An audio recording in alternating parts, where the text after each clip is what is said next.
Bonsoir et bienvenue sur Europe 1 dans cette émission qui est la vôtre et où vous pouvez parler de tout ce qui fait votre vie et me poser toutes les questions qui vous préoccupent en appelant le 39 21 où vous serez accueillis ce soir par Quentin et Assiba avec la complicité de Philippe Chartier qui réalise cette émission.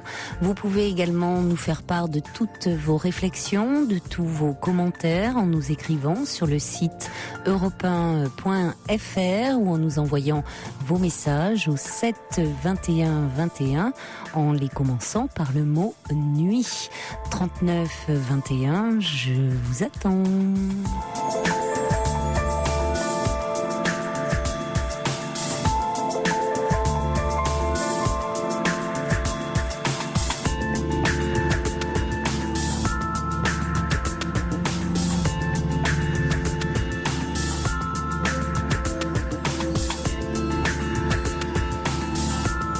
Alors, des petits courriels. Il y a Sylvia qui me dit, c'est une question pour Fifi ou ceux qui ont préparé les 10 ans. Des photos ont-elles été prises pendant la soirée? Est-ce qu'on pourra les voir un jour sur le site d'Europe? Eh bien... oui, ma chère Sylvia, il y a des photos qui ont été prises. Les gens du web vont s'en occuper. Ils vont me dire quand ça sera mis en place. Mais sachez, en attendant, qu'il y a déjà un film qui a été réalisé par Jackie Gallois. Et ce film est, lui, sur le site europe1.fr. Et donc, vous pouvez visionner ce film europe1.fr sur les 10 ans. Jackie Gallois, ça a été un grand plaisir de le faire. Ça a été fait un quart d'heure avant l'émission, l'interview, et j'ai fait mes débuts à l'antenne en juillet 99 avec Jackie, qui avait été précieux à mes côtés. Jackie, que vous retrouvez tous les dimanches dans 100% Europe 1 entre 14 et 15 heures. Jusqu'à 1h sur Europe 1, Caroline Dublanche. Bonsoir Dominique. Oui, bonsoir Caroline. Bonsoir. Ça va être un peu difficile. Je vous ai écrit ce soir parce que c'est une prise de conscience.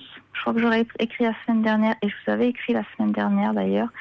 Vous m'avez écrit, vous m'avez envoyé un mail, mais c'est le premier que j'ai, moi, je ne l'ai pas reçu. Oui, non, mais reçu. j'avais envoyé un mail, mais en fait, je me rends compte que tout a changé. C'est une prise de conscience. Je crois que je téléphone aussi pour toutes les femmes qui pensent que aller voir ailleurs, ça peut être mieux.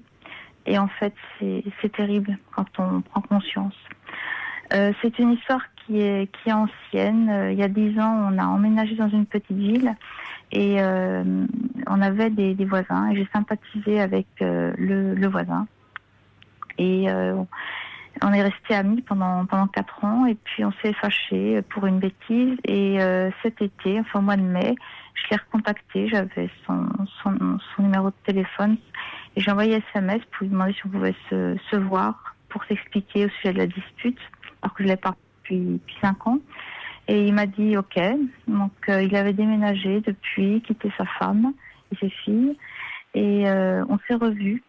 En toute simplicité, on s'est expliqué sur notre dispute. Alors c'était vouvoiement, on se serrait la main, et puis on s'est revus de plus en plus souvent. Et puis après on est passé au tu, et puis après, je lui ai demandé s'il pouvait m'apporter un peu d'affection, un peu de tendresse, et puis un petit peu plus, parce que c'est une époque où avec mon mari ça se passait pas très bien, parce que c'est quelqu'un qui est très jaloux, qui me suit quand même pas mal. Qui regarde ce que je fais sur Internet, qui peut suivre mes conversations. Donc, il y a 3 ans et demi déjà, on avait eu une discussion à l'antenne parce qu'il m'avait interdit de faire MSN. Et puis, là, au mois de mai-juin, je lui ai dit, écoute, si tu changes pas, moi j'en ai marre, j'irai voir ailleurs. Et puis tout simplement, par hasard, par cette rencontre, oui, je suis allée voir ailleurs. Donc avec cette personne, on s'est vu de plus en plus souvent, et puis je me suis aperçue que c'était très agréable de partir le soir, de revenir la nuit à la maison. Alors il faut savoir quand même que, en plus de mon mari, j'ai 6 enfants. L'aîné a 16 ans et la dernière a 5 ans. Mais j'étais complètement sur une autre planète. la journée, je faisais ce que j'avais à faire et j'attendais les SMS qu'il pouvait m'envoyer en me demandant si j'étais disponible. Et évidemment, j'étais toujours disponible pour aller le voir parce qu'il a une amie, mais qui n'habite pas sur place. Donc, quand l'amie ne venait pas le voir, moi, j'y allais. Et au mois d'août, on a décidé de partir en vacances tous les deux. Donc, j'ai organisé des vacances. J'en ai parlé absolument à personne. J'ai dit à tout le monde, et ça, j'ai trouvé que c'était fort et nul en même temps. Maintenant que je réalise l'horreur, on est parti. J'ai organisé mon voyage en disant à tout le monde, toute ma famille, les enfants, mon mari, mes amis, tout le monde, que je partais seule pour me reposer parce que j'étais trop fatiguée. Et effectivement, depuis que j'avais revu cet homme, j'avais perdu 7 kilos. Je suis déjà très menue parce que je suis ancienne anorexique. Donc il ne restait pas grand-chose. Et on a pu organiser ce voyage et partir, voilà. Et on est parti une semaine. C'est une semaine dont je n'ai absolument jamais parlé à personne parce que personne ne savait où on était. Et quand je suis revenue, ça a été terrible parce que mon mari m'en a énormément voulu d'être parti. Il se doutait que je n'étais pas partie seule, mais il ne savait absolument pas avec qui j'avais pu partir, ce que j'avais pu faire. Et ça a été un retour en enfer parce que mes 2 grands ont eu des soupçons. Mes 4 petites étaient un peu dépendantes du vécu de leurs frères et sœurs. Quel âge ont vos 2 grands? Les 2 grands, ils ont 16 et 15 ans. Et moi, je leur avais dit que je revoyais cette personne, mais je ne l'avais pas dit à mon mari. Oui, c'est pour ça, parce que sinon, je ne vois pas pourquoi ils auraient pu avoir des soupçons. Parce que, voilà, après tout, j'avais dit à mon fils, en voyage, je revois cette personne, je vais chez lui, mais bon, t'inquiète pas. Mais je l'avais pas dit à leur papa parce qu'il était trop jaloux. Mais bon, mon mari voyait bien que le soir je partais, que je revenais la nuit. Et surtout, c'était mon état. J'étais complètement euphorique, complètement... je pense que j'ai un peu disjoncté. Disons que, oui, vous dites que vous partez parce que vous avez besoin de repos, que vous êtes à plat et tout. Et au fond, vous étiez dans un état d'euphorie. Bon, c'était tout le... Finalement, il y avait quelque chose de complètement paradoxal. Et c'est plus dans votre comportement qu'il voyait qu'il y avait quelque chose qui était en porte-à-faux. Ah complètement. Évidemment, oui. Complètement. Et puis quand je suis revenue, il y a eu des explications. J'ai menti terriblement parce qu'il m'a demandé où j'étais partie, avec qui. J'ai inventé des tas d'histoires. Dominique, ce que vous ne dites pas quand même, et ce qui est important à dire, parce que là vous êtes dans maintenant la culpabilisation à l'excès, vous dites c'est l'horreur, vous dites bon, et maintenant je me souviens effectivement le premier mail, c'était pas la semaine dernière, c'était il y a plus longtemps que ça. C'est cette histoire. Parce que vous dites oui, vous avez une liaison extra-conjugale, vous en voulez aujourd'hui terriblement, vous êtes dans une culpabilité terrible. Ce que vous ne dites pas, mais moi je l'ai quand même sous les yeux, c'est que vous avez été donc marié pendant 20 ans. Avec un homme qui certes multipliait les preuves d'amour, mais aussi de jalousie et de possession. Oui. C'est ce que vous écrivez. Oui. Donc, lorsque l'on vit avec un jaloux, souvent, malheureusement, ça peut se terminer par comme cela. C'est-à-dire que le jaloux est tellement provoque tellement dans cette idée que l'autre peut le tromper, qu'il peut provoquer cela. C'est-à-dire qu'à force d'avoir cette idée de la prophétie, de la mauvaise prophétie, que ça finit par arriver. C'est-à-dire qu'on va lui donner, finalement, la preuve que oui, ça peut se passer. Finalement, le jaloux peut pousser à bout aussi. Mais exactement, parce que moi, quand je lui ai dit j'irai voir ailleurs, c'est une sorte de provocation. Parce que c'est vrai que si je partais un peu plus longtemps que prévu, si je partais sans dire où j'allais, si tout de suite j'étais agressée, donc je pense que j'en ai eu marre, et je pense que cette chose horrible que j'ai faite a été un mal pour un bien, parce que maintenant il essaie de changer. il a déjà changé. Il a commencé une thérapie parce qu'il a quand même réalisé qu'il était particulièrement jaloux et possessif. Mais ce qui est terrible dans ça, c'est que mes enfants ont fini par savoir la vérité parce que leur papa leur a dit, et puis ils nous ont souvent entendu nous disputer. Oui, mais ça c'est regrettable. C'est regrettable, c'est-à-dire que ce qui était un problème de couple, vous voyez, votre mari s'empresse d'aller informer les enfants.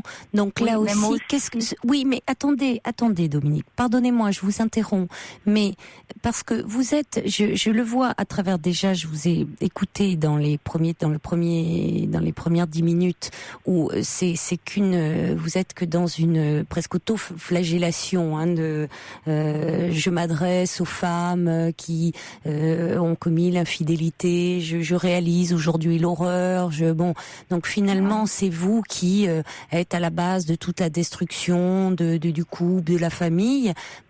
Finalement votre mari, en allant s'adresser à vos enfants, il leur fait énormément de mal, il se place lui en victime. Ça n'arrange rien, c'est un problème de couple qui est à régler entre vous et lui. Oui. Et déjà à la base, ce qui aurait été à régler, c'est son problème de jalousie à lui.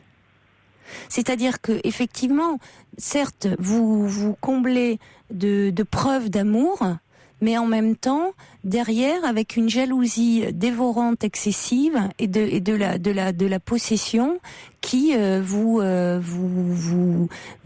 ça aussi, ça détruit. Ça détruit bien plus un couple parfois qu'une infidélité. Pardonnez-moi de vous le dire. Oui, non, mais je sais que j'ai été beaucoup abîmée, mais en ce qui concerne les enfants, je crois qu'on a tort tous les deux. On a trop mis les enfants dans cette histoire, ils nous ont trop entendus. Et j'ai une fille, ma fille qui a 15 ans, il y a 15 jours, elle a avalé des cachettes. Et elle est partie, elle est partie à l'hôpital, bien sûr. Elle est restée une semaine et elle voulait plus rentrer à la maison. Donc ça a été aussi un électrochoc. Et ce qui m'a fait prendre conscience de toute cette horreur, c'est que mon mari est allé voir la personne avec qui j'avais été. Et j'ai appris que cette personne, en fait, il avait bien joué avec moi, quoi. Il avait bien profité, puisque déjà, devant mon mari, il a nié. Il a dit non, j'ai jamais été avec elle, j'ai jamais. Et puis de toute façon, il m'a reproché des tas de choses. Donc j'en ai voulu terriblement à cet homme, j'en ai voulu terriblement à mon mari d'avoir été le voir. Oui. Enfin, j'en voulais à la terre entière. Oui. Et à vous-même. Et à moi-même, évidemment, parce que j'aurais pas fait ça, on n'en serait pas là. Et ce qui est terrible maintenant, ce sont les disputes qu'on peut avoir. Et pas plus tard que dimanche, on a eu une dispute épouvantable parce que mon mari est venu me voir en me disant « je te quitte ». Mais ça, il me le dit. Écoutez, oui, mais à la limite, peut-être que finalement, ça serait mieux. Pardonnez-moi de vous le dire. Peut-être que ça serait mieux parce que ça serait mieux, au fond, qu'il soit cohérent. Et ça serait mieux plutôt que de vous faire vivre un enfer au quotidien, un enfer au fond, lui, il vous fait vivre vous un enfer parce qu'il vous renvoie sans arrêt à votre culpabilité. Vous n'avez pas besoin de ça, vous l'alimentez bien par vous-même. Lui est dans la torture, mais lui, c'est son problème à lui, puisque de toute façon, quand bien même vous n'étiez pas infidèle pendant ces 20 ans que vous avez passé auprès de lui, de toute façon, n'avait de cesse de vous croire infidèle. Et puis, pour les enfants, vous ne cessez de vous disputer. Et de leur faire vivre toutes ces tensions. Oui, mais c'est vrai que c'est très difficile. Mais mon mari a pardonné tout de suite, mais il a eu beaucoup de mal. Je ne sais pas s'il a pardonné et pas oublié, ou s'il a je pense qu'il a pardonné, mais il peut pas oublier. La preuve que non, puisqu'il vous dit, au fond, je vais te quitter, mais au fond, là aussi, ça peut faire partie d'un chantage. C'est pour ça que je dis, ça serait peut-être mieux. Encore une fois, pardonnez-moi de vous le dire, mais qu'il soit cohérent. Oui, mais moi, quand il me dit ça, ça déclenche des crises terribles. Parce que vous êtes dans une culpabilité terrible. C'est-à-dire que vous vous rendez responsable de tout. Or, dans cette histoire, c'est une histoire beaucoup plus complexe qu'il n'y paraît. C'est-à-dire que la jalousie, et finalement, au fond, qu'est-ce qui fait que vous, pendant 20 ans, vous avez supporté aussi la jalousie? La jalousie est un enfer dans un couple. Oui, ça je sais, oui. Ça détruit assurément un couple. Bon, donc, il y aurait eu quelque chose à traiter, il y avait quelque chose un peu de pathogène dans votre relation de couple. Oui, mais je pense qu'il y a longtemps qu'on aurait dû traiter quelque chose. Bien sûr. Je suis suivie par une psychiatre qui m'a d'ailleurs un peu poussée à agir. Hein. Elle m'a dit après tout, allez vous reposer, allez vous éclater, allez vous amuser. Et puis maintenant, mon mari, il est avec une psychiatre qui lui dit que finalement, il faudrait peut-être pas qu'il m'accorde trop vite sa confiance. Donc c'est très très complexe comme histoire. Le thérapeute, la psychiatre de votre mari et la vôtre prend en charge la personne qu'elle a en face d'elle. Oui. Donc, oui. il est normal aussi, voyez, on prend la personne au moment où elle en est là. C'est-à-dire que votre mari, je pense actuellement, n'est pas à même d'entendre que, au fond, peut-être que c'est sa jalousie chronique qui a pu amener à tout cela. Peut-être que par la suite, elle pourra, parfois, si vous voulez... il en a conscience. Et puis parfois, il en a plus conscience. Et ce qui est terrible, c'est que maintenant, il me l'a dit clairement ce week-end. Et puis, il a plus du tout envie de moi. Et moi, j'ai peur qu'il m'aime plus. Parce que moi, je continue à l'aimer. Et je sens que la confiance est partie. L'amour, c'est juste. Et puis... la confiance est-elle partie ou n'a-t-elle jamais existé ? Je crois qu'elle a peut-être jamais existé. Mais je vais dire, la confiance, c'est pas tant à votre niveau, Dominique. C'est parce que la jalousie, c'est pas un problème. C'est un problème entre soi et soi. C'est-à-dire que vous pouvez donner toutes les preuves pour assurer un jaloux. Ça ne marche pas. Oui, ça marche. Ça ne marche jamais. Puisqu'au fond, les racines de la jalousie, elles sont toujours à chercher dans l'histoire personnelle de la personne et souvent dans l'enfance, dans tout ce qui a été vécu, comme souvent des histoires liées à la perte, à des séparations qui ont été mal vécues. Donc c'est quelque chose de très profond. Mais évidemment, le jaloux pathologique n'en a pas conscience. Bon, hormis s'il y a plusieurs formes de jalousie, hein, mais il y a aussi parfois des jalousies par projection où la personne finalement projette ses propres désirs d'infidélité sur son partenaire. Donc il y a plusieurs formes de jalousie, mais donc donner des gages de fidélité aux jaloux ne sert à rien. En tout cas, c'est important que vous soyez suivis et l'un et l'autre. Parce que ça va vous permettre, vous de déjà, j'espère pour vous déjà Dominique, puisque c'est vous qui m'appelez ce soir, de vous libérer de cette culpabilité totalement écrasante, à laquelle ne fait que vous renvoyer actuellement votre mari. C'est-à-dire qu'au fond, il appuie là où ça fait mal. Je le vois dans votre mail, c'est-à-dire vous sentez responsable de tout. Alors, je dirais que pour le moment, il faut protéger les enfants, les mettre à l'abri de tout ça, parce que votre fille, quand même, de 15 ans, qui avale des comprimés, c'est un sérieux appel à l'aide qu'elle lance là, en disant vos histoires de couple ne me concerne pas. C'est-à-dire que tout d'un coup, c'est comme si vous leur ouvriez grand la porte de votre chambre à coucher. Franchement, vous ne pourriez pas faire pire. C'est-à-dire que au fond, toute votre intimité, vous leur ouvrez grand la porte de votre chambre à coucher. Donc, pour des adolescents qui sont en plein dans leur justement dans les émois dans l'apprentissage de la sexualité, quand les parents à ce moment-là subitement sont en pleine crise conjugale et où il y a l'émergence de la sexualité, d'amants, de maîtresses et autres, c'est dévastateur pour des adolescents.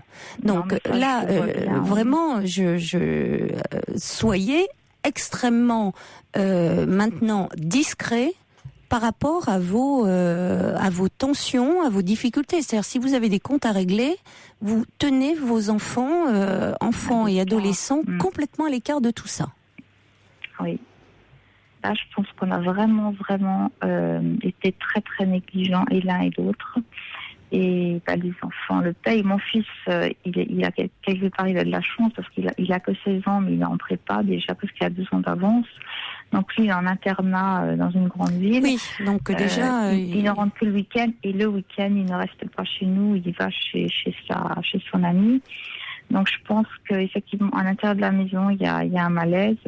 Et j'ai pris conscience de tout ça aujourd'hui parce que je sais pas, j'ai eu envie de reconstruire un cocon, j'ai eu envie de prendre mes filles dans mes bras, j'ai eu envie d'oublier tout ça parce que c'est trop lourd, c'est trop dur. Eh bien, recentrez-vous sur vos enfants, justement. Oui. On va marquer une pause et je vais vous lire quelques messages après qui arrivent, parce qu'il y a beaucoup de messages qui arrivent pour vous au 7 21 21. À tout de suite. D'accord. Confidence à Caroline Dublanche au 39 21. 39 21. 34 centimes la minute.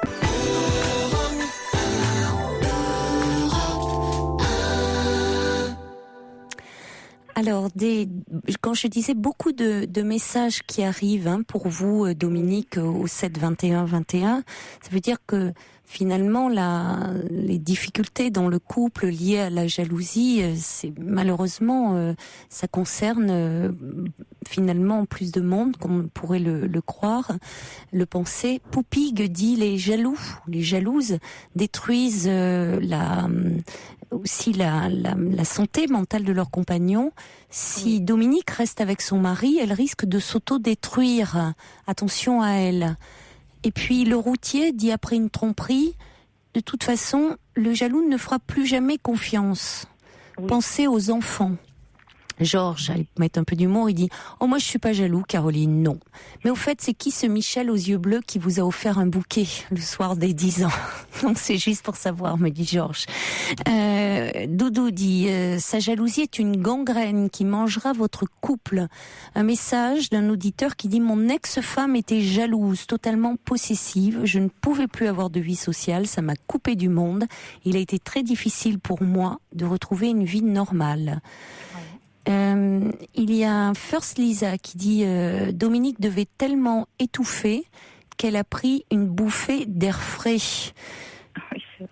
Aurélie dit la jalousie est destructrice. J'ai connu cela dans le passé avec mon ex. Je l'aimais pourtant, mais sa jalousie a tout détruit.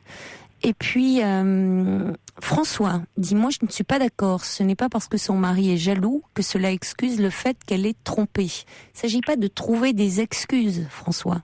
Je disais simplement en préambule que souvent, c'est quelque chose que l'on rencontre très fréquemment. Je peux vous dire qu'on l'entend en thérapie, et pas qu'une fois. C'est que des personnes, hommes ou femmes, qui vivent auprès d'un jaloux. Je parle là c'est pas parce qu'on a tous être un peu quand on aime avoir un sentiment un peu de possessivité, il y a des degrés dans la jalousie. On parle là de jalousie vraiment au sens pathologique du terme. Finalement, au bout d'un moment, ça peut pousser l'autre dans ses retranchements et au final, le jaloux va provoquer ce qu'il redoute le plus. Et c'est pour ça que il m'arrive, ici à l'antenne, d'avoir des personnes qui souffrent de jalousie et de leur conseiller vraiment de se faire aider. Parce que, bien sûr que c'est une véritable souffrance intérieure. Derrière cela, il y a une souffrance, il faut jamais l'oublier. Mais que cette souffrance est très destructrice pour le couple. Oui. Au final. Prune qui dit attention à vos enfants qui vivent dans une ambiance malsaine. Ah, oui. Prune qui dit, de toute façon, votre mari a une attitude inacceptable en ayant parlé aux enfants. Et elle ajoute, que faites-vous encore avec lui ? Et puis le subversif qui dit, attendez, vous parlez d'horreur, d'enfer, c'est terrible, il ne faut pas. Le fait que vous soyez pas bien actuellement, c'est retrouver votre équilibre au lieu de vous auto-flageller. Oui. C'est ça. Il faut que vous arriviez à sortir de tout ça, parce que là vous n'avancerez pas tant que vous serez là-dedans. Oui. Il y a Tony qui dit, il y a une bonne et une mauvaise jalousie, c'est-à-dire c'est ce que j'évoquais à l'instant. C'est-à-dire on a tous un petit peu de jalousie, on ressent un petit pincement au cœur quand on voit la personne qu'on aime, parfois un peu trop, peut-être un peu séduite par quelqu'un d'autre, un peu, ou si on a peur qu'elle nous échappe. Bon, mais et Tony qui ajoute qu'il est important de vous pardonner, et à vous en premier lieu. Ava qui dit, pourquoi être la victime consentante de cet homme ? C'est une excellente question. Parce que c'est quelque chose qui dure depuis longtemps. Oui, mais il est aussi ma victime. Donc Ben oui, mais voilà. Quel est le couple que vous formez, hein ? Oui. Eh oui. Ça, c'est la grande question. Oui. On a rencontré beaucoup de personnes, des conseillers, des professionnels, et on n'arrive jamais à... Ah, vous avez fait des démarches ensemble ? On n'arrive pas à trouver l'entente, ce qui ferait que ça marche. Vous avez fait des démarches pendant ces... Oui. D'accord. Oui, moi j'avais déjà été voir une avocate, lui aussi. On voulait se séparer, et puis c'est trop dur. C'est trop dur. Il faut continuer à travailler là-dessus, parce que vous êtes dans un lien quand même assez toxique. Pour conclure, un dernier mail de Valérie du Pas-de-Calais qui dit, la jalousie abîme souvent les histoires d'amour. Et pourtant, la base de l'amour, c'est la confiance l'un dans l'autre. Oui. Votre mari doit se remettre en question. Il n'avait pas à mettre les enfants dans la confidence. Vous êtes d'une part l'épouse et d'autre part la mère de famille. Il ne faut pas mélanger les deux. C'est ce qu'a fait votre époux. Et il faut en priorité maintenant préserver vos enfants. Oui, ça c'est vrai. Bon. Mais on voit bien, c'est très imbriqué. Donc oui. Ava a raison quand elle parle de victime consentante. Donc, travaillez là-dessus dans votre thérapie, Dominique. Oui. Bon travail. Merci Caroline. Merci. Au revoir. Au revoir. Pour rejoindre Caroline Dublanche, appelez le 39 21, 34 centimes la minute.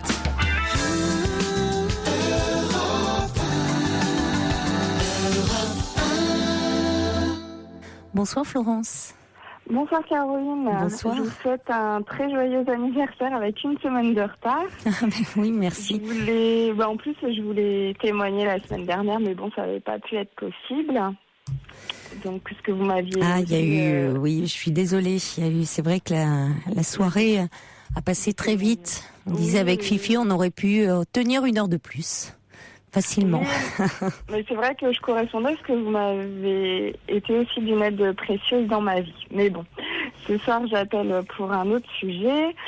Au sujet du témoignage de l'émission d'hier, le premier témoignage, en fait, c'est une personne qui aimait des hommes, enfin, c'était des amours assez impossibles, inaccessibles.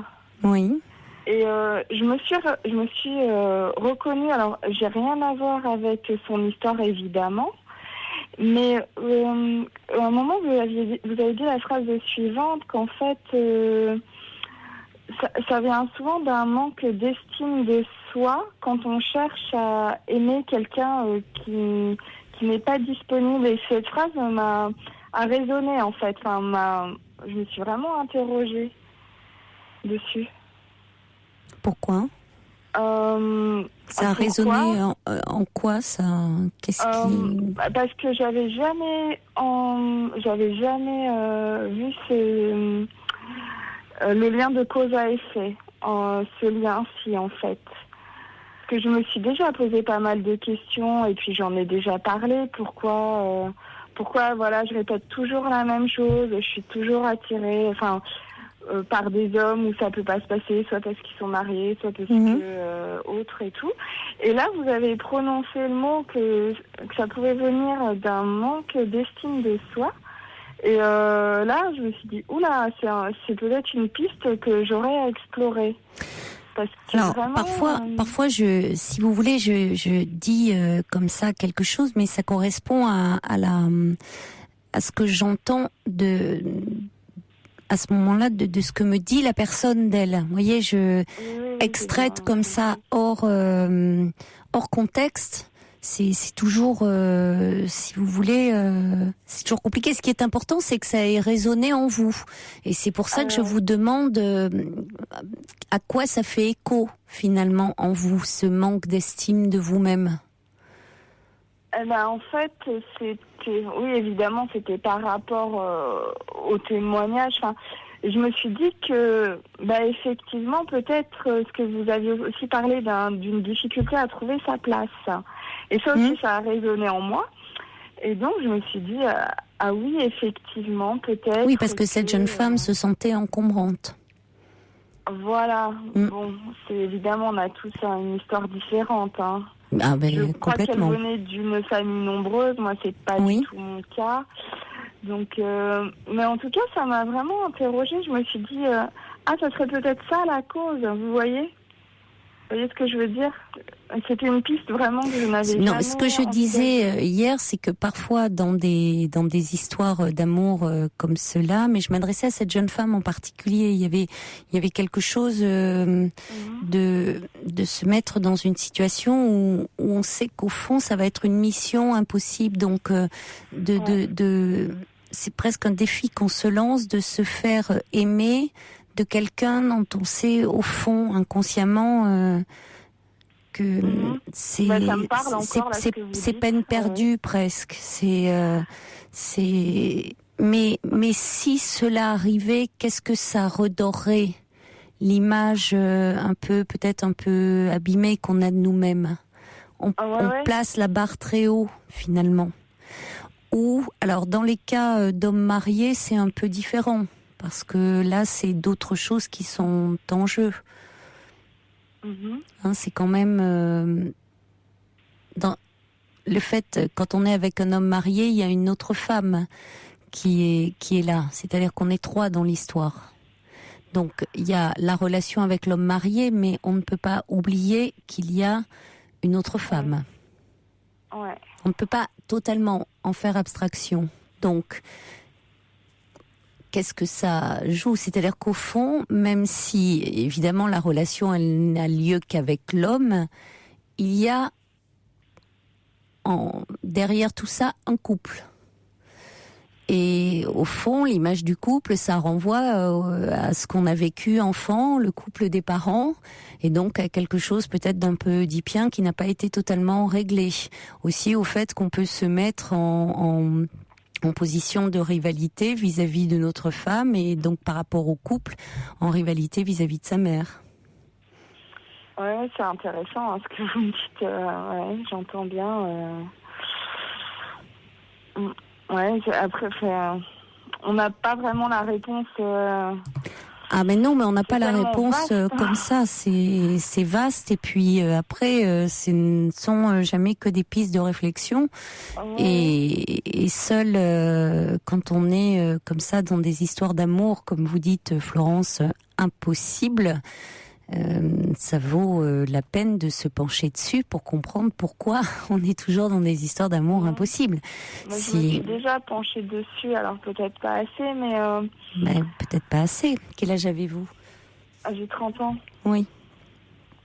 Et puis, en fait, moi, c'est à la base, mais consciemment, j'ai pas l'impression, je le fais exprès d'être attirée vers ces hommes-là. Je me dis, bon, ça tombe comme ça, voilà, quoi.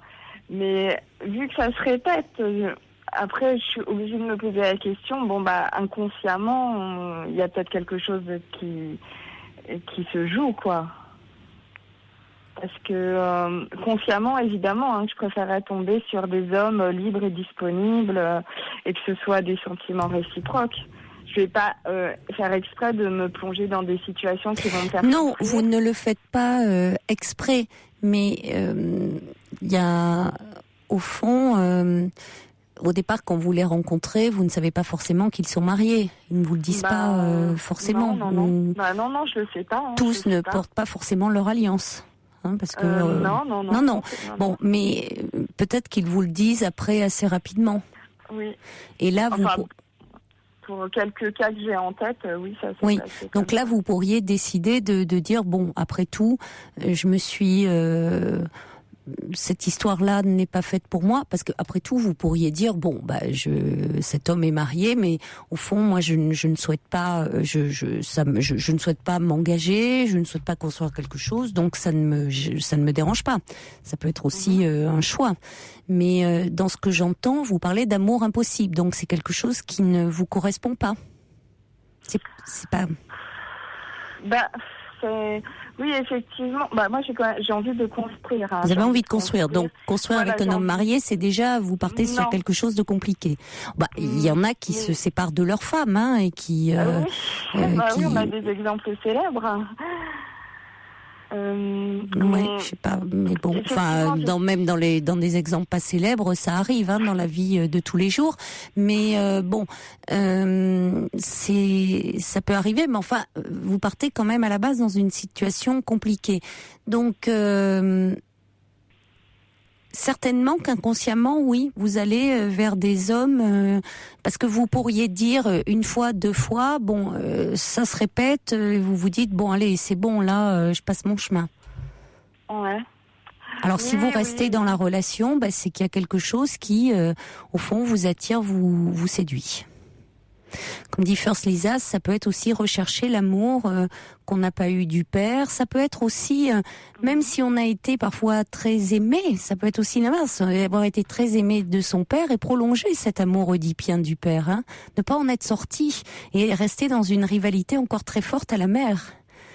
Soit on n'a pas eu l'amour de son père, soit au contraire on a eu un amour encore très fort pour son papa. Et j'utilise volontairement le terme papa parce que ça veut dire qu'on est resté la petite fille et que du coup on n'est pas sorti de cette problématique-là et que les hommes c'est encore on les ravit à leurs épouses mamans. Voilà. Moi pour mon cas j'ai eu une communication très difficile, voire inexistante avec mon père depuis l'adolescence. Mais ça ne veut pas dire qu'il n'y a pas d'amour. Bien au vous contraire. Vous sentez aimé quand même. Ouais. Écoutez, j'y étais forcément, mais au niveau de la communication, il y a eu un gros blocage. Écoutez, je crois que, comme vous dites, vous vous êtes un peu penché sur la question, donc ça mérite de vous y pencher un peu plus et d'approfondir un peu plus si vous avez envie de construire, Florence. Ah oui, j'ai très très envie de construire. Alors, d'accord, je vais me pencher encore plus dessus. Oui, approfondissez, je crois. D'accord, merci de m'avoir quand même mis des lumières sur des choses que j'aurais occultées autrement. Merci de votre confiance. Au revoir Florence. Merci, au revoir. Au revoir. Toutes vos confidences à Caroline Dublanche au 39 21. 39 21. 34 centimes la minute.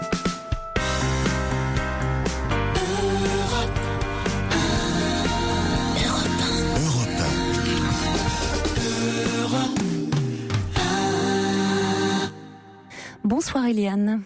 Bonsoir Caroline. Bonsoir. Oui, je voulais réagir au témoignage de Céline qui était confrontée à un problème. Je crois que son mari était stérile. Oui, il y a quelques soirs de ça, deux soirs environ, oui. Oui, et elle hésitait entre l'insémination avec par un donneur et l'adoption. Oui, tout à fait. Voilà. Et alors je me suis trouvée dans la même situation il y a maintenant pas mal d'années, puisque mes deux enfants ont 37 et 33 ans. Et lorsqu'on m'a parlé d'insémination, pour moi, ça a été un non, vraiment absolument direct, total, parce que ce que je voulais, c'était un enfant avec mon mari, parce qu'on s'aimait. Et donc, on a pris la décision d'adopter. Oui, vous vouliez...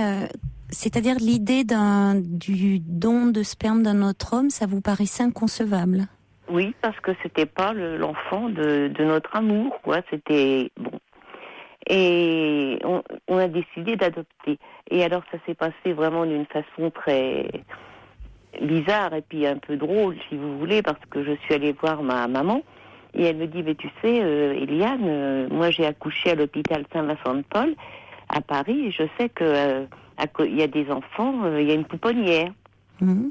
Alors je suis allée à l'hôpital Saint-Vincent-de-Paul où je me suis un peu ridiculisée parce que je dis bonjour, je viens pour éventuellement pour une adoption. Alors elle me dit non, c'est à côté, enfin bon. Et je vais à côté et là il y avait la pouponnière et j'habitais Paris, hein. Et elle m'a dirigée vers la DAS qui était dans le 5e arrondissement. Et puis on n'avait pas 30 ans parce qu'à l'époque il fallait avoir 30 ans pour adopter un enfant.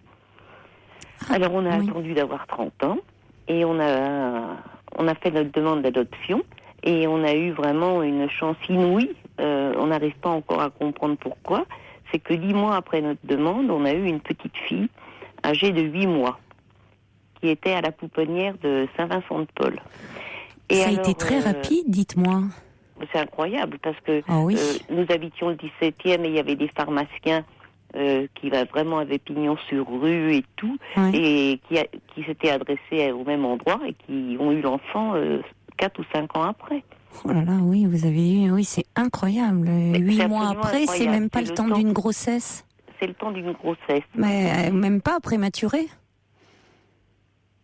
10 mois après notre demande. Ah, 10 mois, j'avais compris 8 mois. Pardon, oui, oui. Ouais. Oui, c'est incroyable, oui. Ouais. Ouais. Alors, donc, on est allé, on a fait notre demande, etc. Et puis, vous savez, il y a eu une assistante sociale qui vient vous voir, qui va voir vos amis, qui font... Bon. Et alors, lorsqu'on a eu le bébé, j'ai discuté avec l'assistante sociale et elle me disait que souvent, les couples qui avaient un enfant par fécondation avec un donneur anonyme, il y avait énormément de couples qui se séparaient parce que le père était jaloux du père biologique de l'enfant.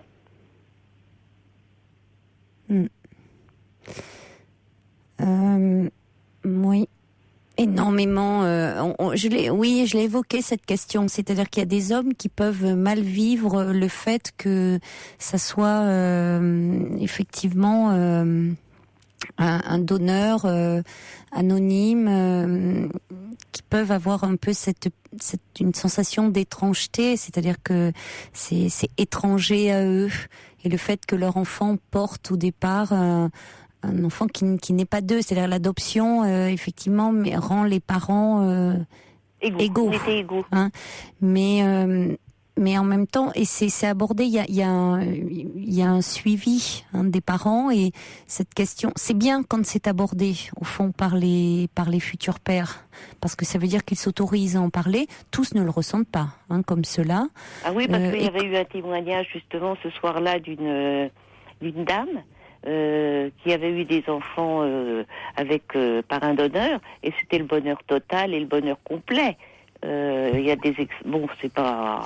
Oui, non, il y a beaucoup on a eu d'ailleurs un témoignage là d'une auditrice où ça s'était magnifiquement bien passé pour elle. Hein. Il y a beaucoup, je sais plus le nom, mais il y a beaucoup d'enfants qui sont nés de cette façon-là, et où ça se passe très très bien, où les pères qui ne sont pas les pères biologiques se sentent pleinement père, parce que ce qui fait la paternité, ce ne sont pas les gènes, c'est la reconnaissance de l'enfant, c'est le fait de l'éduquer, de l'accompagner, c'est quand même pas le biologique qui prime, mais il peut y avoir chez certains un passage comme ça, et souvent au moment même de l'insémination, de l'acte d'insémination, et peut-être au moment de la grossesse, un peu un sentiment d'étrangeté que ressentent parfois d'ailleurs les hommes, certains hommes, quand leur compagne est enceinte, alors qu'elle est enceinte d'eux, parce qu'ils sont extérieurs. Hein, donc il faut pas être aussi, cette assistante sociale était peut-être un peu catégorique, mais peut-être parce que vous aviez fait le choix de l'adoption, donc elle vous disait, elle c'est m'a très dit bien. Que très souvent, c'est un peu excessif. Vous voyez, c'était son point de vue, je pense. Oui. Hein. Et alors, je ne sais pas où habite Céline, mais l'adoption, ça se passe à l'échelon départemental. Oui. Donc, allô ? Oui, je vous écoute. Oui. Et nous, on habitait Paris, donc il y avait peut-être plus d'enfants à adopter. C'était plus facile il y a une trentaine d'années que maintenant. Parce que la situation m'arriverait maintenant, je ne sais pas ce que je ferais. Parce que c'est long, l'adoption. Hein, et nous, on a eu de la chance parce que nos deux enfants adoptés respectifs ont retrouvé leurs origines. Oui. Alors ça a été un grand bonheur pour moi, parce que de ne pas savoir d'où on vient, c'est terrible aussi, hein, parce que l'adoption, c'est pas tout... Enfin, il y a des problèmes quand même. Hein. Oui, encore une fois, ça dépend. Chaque histoire est différente. C'est-à-dire que les enfants adoptés sont beaucoup plus suivis que les enfants nés de façon classique. Voilà. Donc, comme ils sont plus suivis, ils sont plus scrutés, on repère plus les problèmes. Mais par rapport à la population classique, finalement, il n'y a pas tant plus de problèmes que ça. C'est-à-dire que les parents mettent ça plus vite, du coup ont tendance plus vite à mettre les difficultés liées aux difficultés classiques du développement de l'enfant, aux difficultés à la vie en famille, sur le compte de l'adoption. Alors qu'en fait, ils auraient pu avoir aussi ces difficultés-là. Et tous les enfants adoptés n'éprouvent pas toujours le besoin de retrouver leurs origines. Vous savez, ce droit aux origines, on en parle beaucoup. Hein, il y a aussi un peu cette dictature du droit aux origines. Il y a aussi ce côté l'hérédité. Souvent au moment de l'adolescence, on rencontre ça. C'est au moment de l'adolescence que ça se pose. Mais c'est des questions que se pose aussi tout être humain. C'est-à-dire de quel sens à ma vie, de quel désir je suis issue, mon père et ma mère se sont-ils aimés, de quelle histoire. Donc un enfant, si on lui a parlé de son histoire, si on lui a expliqué les choses, si au fond dès le début on a pu lui dire le plus possible de choses autour de son histoire, ça peut bien se passer. Tout dépend aussi le lien qu'il a construit avec ses parents. Moins il passe de temps aussi dans le lieu où il était enfant. C'est vrai que des enfants qu'on adopte très tard et qui ont déjà tout un vécu dans un orphelinat, ça peut être un peu plus compliqué parce que c'est aussi un déchirement. Enfin, c'est des parcours faits de séparation. Il y a la séparation au moment de l'accouchement, il y a la séparation après de l'orphelinat. Ça fait beaucoup. Mais c'est difficile là parce que chaque histoire est différente. Oui, mais pour leur équilibre et tout, ils se sont débrouillés eux-mêmes. À 18 ans, ils sont allés voir et ils ont retrouvé, ma fille a retrouvé sa mère, mon fils a retrouvé aussi quelqu'un de sa famille. Enfin, je trouvais que c'était très bien pour eux de savoir d'où... Et vous avez eu l'intelligence du cœur, vous, de les laisser faire cette démarche aussi. Moi, je trouvais que c'était indispensable. Et oui, et beaucoup de parents ont peur, parce qu'ils ont peur à ce moment-là que leur enfant ne les aime plus. Donc c'est formidable d'avoir eu cette intelligence-là. Oui, ma fille m'a dit, de toute façon, tu seras toujours ma maman, t'es ma mère, t'es ma maman. Eh oui, mais elle a vu sa mère biologique, elle a parlé avec elle. Malheureusement, elle est décédée suite à un accident de voiture, mais elle a connu son histoire. Oui. Elle m'a pas tout dit parce que je respecte aussi son intimité, Et pareil pour mon deuxième enfant que nous avons adopté, il n'en a jamais parlé lui par contre de son adoption. Et c'est par hasard que j'ai trouvé un papier une fois. Il avait 18 ans et je lui dis tiens, t'as laissé ça près du téléphone, et je lui ai rendu le papier. Et il a fait des démarches aussi pour retrouver ses origines. Bien, il y a Ginette aussi qui nous a appelé mais elle ne veut pas témoigner. Elle dit, il y a 40 ans, mon mari et moi avions décidé d'adopter notre fille. Nous avions fait notre demande en mars. Nous l'avions eue en avril. Nous n'avons eu aucun problème. Notre fille a 41 ans. Elle n'a pas voulu savoir qui étaient ses parents biologiques. Et Ginette qui dit, si c'était à refaire, je le referais. Mais quand on voit les difficultés aujourd'hui pour adopter, apparemment, c'était plus simple il y a 40 ans. Merci beaucoup, Eliane, pour ce témoignage. J'espère que Céline était à l'écoute et que ça l'aidera dans son cheminement personnel. Au revoir. Caroline Dublanche sur Europe 1. 39 21 34 centimes la minute.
C'est la deuxième heure de votre libre antenne, toujours en direct sur Europe 1, bien entendu. Nous sommes ensemble jusqu'à 1h. Vous pouvez continuer à appeler le 39 21, à nous faire part de tous vos commentaires, de toutes vos réflexions sur le site europe1.fr. C'est ce qu'a fait Nancy qui me dit « Je vous écoute depuis des années ». À la radio, mais ce soir c'est sur Internet, alors j'en profite pour vous faire un petit coucou de Belgique. Iphigénie, elle nous écoute de Madagascar et elle voulait envoyer un petit coucou à sa famille, comme elle appelle, à sa famille de la nuit, de l'autre côté de l'équateur. Un petit proverbe de ma grande île, aucune origine n'est forcément belle, la beauté véritable est au terme des liens. Est-ce que c'est dans le bon ordre, ça? Je sais pas, j'ai pas tout compris, Iphigénie. Mais bon, allez.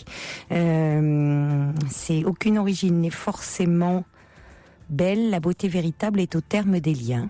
Oui, bon, à méditer. Allez, il y a également... Clairement vote qui dit c'est terrible de ne pas savoir d'où l'on vient, mais si les parents adoptifs sont présents, ça va être là, les enfants leur en sont reconnaissants. Et puis le subversif dit le complexe identitaire est au cœur de chacun de nous. D'une manière ou d'une autre, il exprime son hypersensibilité car l'identité est le seul rempart contre le vide de la mort. Claire m'envoie, j'y dis aussi, je rencontre un homme ce dimanche que je n'ai jamais vu, sauf sur photo. Site de rencontre sur Internet, nous nous sommes parlé au téléphone, alors souhaitez-moi bonne chance. Vous aimez le risque, hein? Bon, bah écoutez, bonne chance à vous. Olivier le patrouilleur, qui est fidèle à l'écoute dans les frimas du Sud-Ouest, tiens, dans ma région, et il nous souhaite une bonne émission. Et puis Sylvie, qui parle du film qui a été réalisé par Jackie Gallois à l'occasion des 10 ans de l'émission. Jeudi dernier, Sylvie me dit « Oh, mais le film, vous pouvez le voir sur europe1.fr. » Sylvie dit « Mais vous savez, le film, il a déjà été vu et revu seul avec des personnes rencontrées ce jour-là. J'ai été très émue, me dit Sylvie, d'entendre Fifi parler de vous. » Elle dit « C'est vrai qu'on ressent son absence. Vraiment. » Les soirs où il n'est pas là, l'émission n'est pas pareille, me dit Sylvie. Et puis le trublion, me dit Moumoun, qui est un as de l'informatique, a regardé cet après-midi la vidéo de l'anniversaire. Il a totalement craqué sur le joli minois de Justin, la grâce d'Assiba, et surtout sur le chapeau de Fifi. Quelle classe, ce Fifi, dit le trublion. Et Moumoun. Allez, on va accueillir maintenant Betty. Bonsoir Betty. Oui, bonsoir Caroline. Bonsoir. Je vous appelle parce que je suis très triste et très désemparée ce soir. J'ai appris il y a 4 heures maintenant qu'un petit garçon de 4 ans et demi est décédé brutalement, apparemment d'un arrêt cardiaque. Et ce petit bonhomme de 4 ans et demi est le copain de mon fils, donc qui a le même âge et qui était dans sa classe. Et je suis désemparée parce que, bon, évidemment, c'est terrible d'entendre ça. Je pense que je dis pas ça seulement parce que je suis mère. J'ai tout de suite pensé à la mère de ce petit garçon que je ne connais pas beaucoup, mais on avait prévu, et ça m'a vraiment fait mal depuis un certain temps, que je prendrais son fils pour qu'il puisse jouer avec nous, enfin avec mon fils. Et puis ça s'est pas fait. Ça s'est pas fait parce que j'ai trop tardé. Donc ça me fait mal. Et puis, en fait, j'ai 2 interrogations. La première, c'est comment soutenir cette femme, donc que je connais peu. Je sais qu'elle élevait son fils seul. Demain, on nous a fait. Le petit est décédé hier et on nous a fait passer un mot, vous savez, dans les cahiers les cahiers de correspondance, pour si on souhaitait donner quelque chose pour une quête. Donc je pense que demain je vais rencontrer d'autres parents et on va voir ce qu'on peut faire, parce que je pense qu'une quête, c'est quand même assez dérisoire. Je sais pas, j'en discuterai avec d'autres. Donc je sais pas comment soutenir cette femme, d'une part, et puis d'autre part, je ne sais pas comment en parler à mon fils. En fait, là, j'ai appris la mort du petit de manière totalement surprenante. C'est-à-dire que j'avais un rendez-vous, donc j'ai demandé à mon voisin d'aller chercher mes gamins à l'école, qui sont tous les 2 en maternelle. Et au moment où je suis allée récupérer mes enfants chez ce voisin, mon fils m'a dit, mais pas tout de suite. Pas tout de suite. Il m'a dit, il a prononcé le nom de ce petit garçon, et il m'a dit, il est mort. Et moi, je me suis dit, il n'est pas venu, le petit garçon en question n'est pas venu à l'école, et mon fils en déduit ça. Et en fait, mon voisin m'a prise un peu à part et m'a dit que, ce petit bonhomme était mort. Et Donc ça s'est passé, en tout cas, hier on était mercredi, donc pas à l'école. Les autres enfants n'étaient pas présents parce que vous dites si c'était un arrêt cardiaque, apparemment, ça ne s'est pas passé déjà dans le cadre scolaire. Les enfants n'ont pas vu. Je crois, mon voisin m'a dit que le petit aurait lieu demain. Donc par rapport à mon fils, moi-même j'ai perdu mon père quand j'avais 6 ans, donc je lui ai dit qu'il n'avait pas de papy, voilà. Donc on a déjà abordé ce thème, mais j'avoue être complètement désemparée. J'ai acheté un livre qui parle de la mort au tout petit, mais je trouve que les histoires sont vraiment beaucoup trop métaphoriques. Non, mais vous trouvez en tant qu'adulte mais pour les enfants, c'est important d'utiliser des métaphores. Vous l'avez acheté, qu'est-ce que c'est ce livre ? Je crois que c'est La mort pour les tout petits, je crois. C'est dans quelle collection ? Je crois que c'est Bayard. C'est une bonne collection ? Oui, ce sont en fait une sorte de contes de différentes origines. Donc moi qui me semble très métaphorique avec de très belles illustrations, mais peut-être qu'effectivement elles le sont pour moi et pas pour vous savez, un enfant de 4 ans, la mort, ça ne veut pas dire grand-chose pour lui, hein. Oui, c'est donc il faut l'illustrer effectivement par des contes, par des métaphores, parce que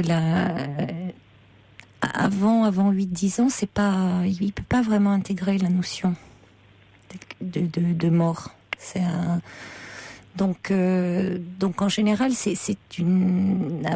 par le biais d'un livre et par le biais d'histoires, vous pouvez, il y a il y a des histoires aussi à travers des animaux aussi auxquels l'enfant peut s'identifier ou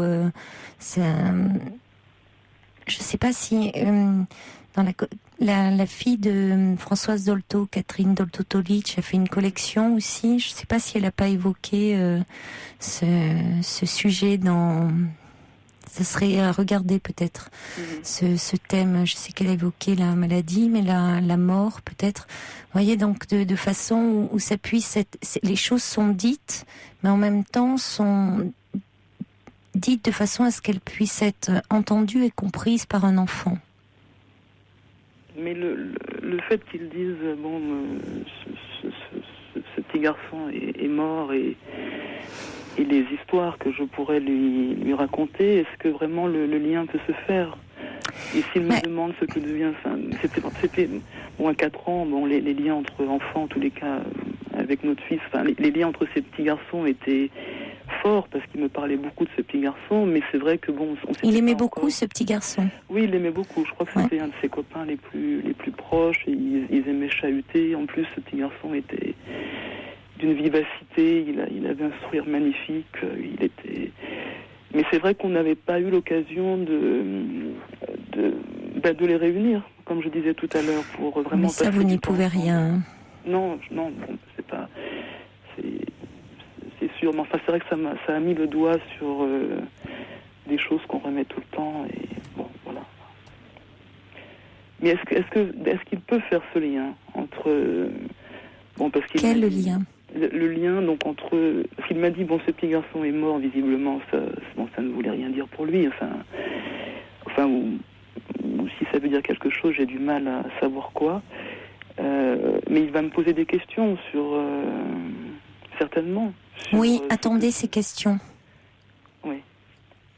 Attendez ces questions. Déjà, parce qu'il peut vous dire cela, et puis en même temps revenir de l'école en prononçant son prénom et en disant je l'ai pas vu, il est pas là. Quand est-ce qu'il revient? Et que dire alors à ce moment-là? Il reviendra pas. Parce que quand on est mort, ça veut dire qu'on est plus vivant, on a fini de vivre. Il ne reviendra pas à l'école, il ne reviendra plus à l'école.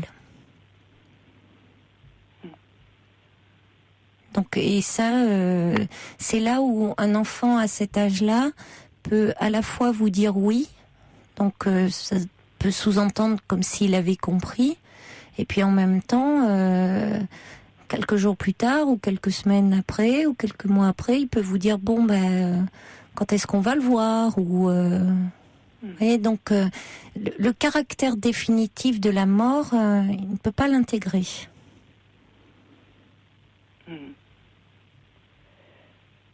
Donc ce qu'il perçoit, c'est toute évidemment, il a très bien compris toute l'atmosphère, la tristesse, il la ressent, hein. Il sent qu'il se passe quelque chose de grave. Ça, à 4 ans, même avant, hein, même les bébés ressentent ça. Ils sentent l'atmosphère, le contexte émotionnel. Donc, il sent qu'il y a une gravité, qu'il y a quelque chose de lourd, de grave qui est arrivé. Mais le caractère irrémédiable, irréversible, non. Quant à la maman de ce petit garçon, oui. Comment soutenir une maman qui vient de perdre son enfant si j'avais la réponse? C'est vrai que, si vous étiez déjà quand on est proche, c'est ça, c'est compliqué. En étant proche, c'est déjà on peut être là physiquement auprès d'elle. Parce que dans ces cas-là, c'est pas les mots, c'est être là, ne pas la laisser seule. Vous voyez, vous seriez quelqu'un de son entourage, je saurais déjà plus, mais là, en tant que parent, c'est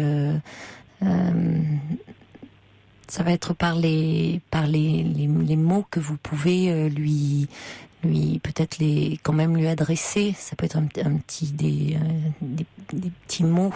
Déjà. C'est vrai que la première réaction entre guillemets que j'ai pu avoir, c'est je me suis dit demain, je sais pas si elle sera là demain en plus, mais Demain, j'aurais souhaité... Demain, c'est les... Demain, si vous voulez, aujourd'hui, donc l'équipe enseignante a mis ce petit mot dans les carnets en disant, si vous voulez donner de l'argent... Pour que les parents se réunissent, les autres parents. Non, le petit mot porte uniquement sur le fait qu'on peut participer, si on le souhaite, Oui, mais il n'y a pas de raison que la maman elle soit là demain. Oui, je ne sais pas. Oh non, pourquoi vous croyez elle a non, elle va pas être là, vous imaginez? Oui, non, certainement. Elle doit être terrassée, cette dame. Oui, elle peut pas être là, elle peut pas être là. Elle doit être terrassée, elle va pas être à l'école. Non, mais c'est revenir à l'école, voir les autres enfants, voir les parents, c'est épouvantable. Oui, mais tout est épouvantable. Même voir les autres enfants, c'est tout simplement de l'ordre de l'insupportable, je pense. On peut penser. Après, peut-être que je pense complètement à côté, mais parce que c'est très difficile au fond, mais parce que elle doit être dans un état de sidération. Mais on ne sait pas. C'est tellement, c'est un état de sidération. On peut pas. Mais je pense qu'elle a certainement.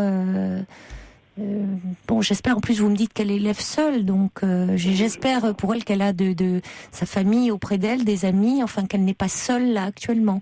Donc parce que j'avais envie de l'étreindre dans mes bras. Parce oui, mots, je ne sais pas, bien sûr, mais on peut penser aussi qu'il peut y avoir une réaction après, vous verrez bien, mais peut-être d'évitement par rapport, par rapport à tout ce qui peut croiser d'autres parents avec des enfants, les petits amis de son fils, mais rien au contraire de recevoir des petits mots et d'être là. Et puis de toute façon, je suppose que vous allez aller aux obsèques de cet enfant.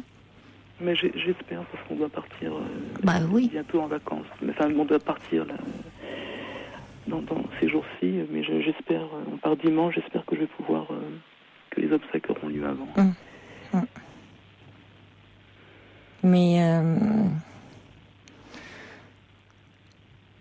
quitte à repousser d'ailleurs. Il y a quelqu'un qui, je remercie, qui envoie les coordonnées d'un livre qui pourrait aider votre fils, qui s'intitule « Dis un jour, moi aussi je mourirai ». Donc c'est pas une faute d'orthographe, c'est volontaire. « Dis un jour, moi aussi je mourirai ». C'est de Jacques Arène, Comme des arènes, aux éditions Fleuris. Fleuris, F-L-E-U-R-I-S. Et donc cet auditeur ou cette auditrice me dit « Je l'utilise pour aider les parents dans le décès des jeunes enfants ».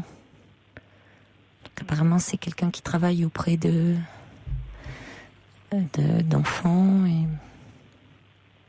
Voilà, donc un livre qui peut être utile. Le subversif dit l'enfant ressent le drame, donc transmettez-lui aussi cette histoire du drame, et dites-lui le départ, il faut lui en parler. Et puis il dit qu'en ce qui concerne la maman, il n'y a pas de recette pour la soutenir, qu'il ne faut pas projeter votre propre attente, être avant tout empathique. Parce que sa douleur est unique.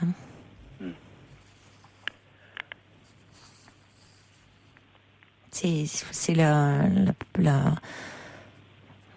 plus grande des douleurs. Il n'y a pas de. On est face à l'indicible.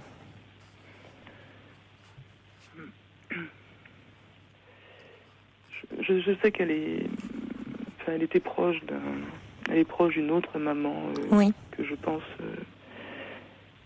je pourrais plus facilement aborder pour savoir de quelle manière on peut l'aider, si on peut le faire. Alors peut-être par cette autre maman, et surtout penser qu'il y a peut-être aussi là on peut espérer, j'espère de tout cœur pour cette dame que elle est entourée par sa famille, par des amis chers, et que ça va être du très très très très très long terme, et que là tout le monde est évidemment sous le choc, mais que finalement après chacun repart dans sa vie, et que le soutien peut se manifester aussi, plus tard aussi. Vous voyez ? Oui. Je repense comme ça une histoire, une auditrice qui me disait qu'elle avait perdu sa fille et au fond, elle disait que le plus terrible, c'est que au moment de son décès, elle avait été entourée, que ses collègues, enfin tout le monde avait été très présent pour elle, très humain, très chaleureux, mais que ce qui avait été au fond le plus terrible, c'est après, tout s'était normalisé, et que dans son travail et tout, au fond, on lui en parlait même plus, et que... Alors, elle disait en même temps, bien sûr que moi non, elle disait elle non plus, il fallait pas en parler tous les jours. C'était pas ça, mais qu'elle aurait aimé de temps en temps qu'on lui pose la question, ou qu'on lui dise comment ça va, est-ce que pouvoir un peu évoquer, alors qu'on faisait comme si rien ne s'était passé. Et elle disait que c'était ça le pire. Oui. Ou même quand elle croisait d'autres parents qui étaient amis de sa fille. Vous voyez, et certainement, il s'agit pas de jeter la pierre à ces personnes-là. C'était certainement par, peut-être pensait-elle par délicatesse. Voyez, ou par peur de soulever, de dire on veut pas soulever, la déclencher c'est trop douloureux pour elle. Et en fait, elle disait moi j'aurais aimé qu'on m'en parle. Oui. Donc je ne sais pas hein, là, mais souvent ça peut être après. Je sais pas si vous habitez dans une petite ville, une grande ville, une moyenne ville. Non, une grande ville. Une grande ville. Mais on n'est pas, on est, nos deux immeubles sont proches en fait entre. Non, c'est une grande ville, mais je sais par contre que cette dame n'est pas originaire de cette ville et que sa famille n'est pas là. Mais bon, j'espère qu'elle. Écoutez, j'espère là que face à un tel drame, la famille là par tous les moyens, on vient là. Enfin, je veux dire là, on arrête tout et on vient. Hein. Oui. Là, vous voyez, là il y a, enfin face à un drame comme ça. On laisse tout et on est auprès d'elle. Hein. Tout à fait. Pardon, pour l'édition, alors il y a eu une faute moi j'avais édition Fleuris, mais c'est Fleurus, oui. Ça m'étonnait, je me disais, oui, c'est Fleurus. Oui, merci à Ninon et Anna, c'était Anna qui disait, oui, l'éditeur c'est Fleurus. Oui.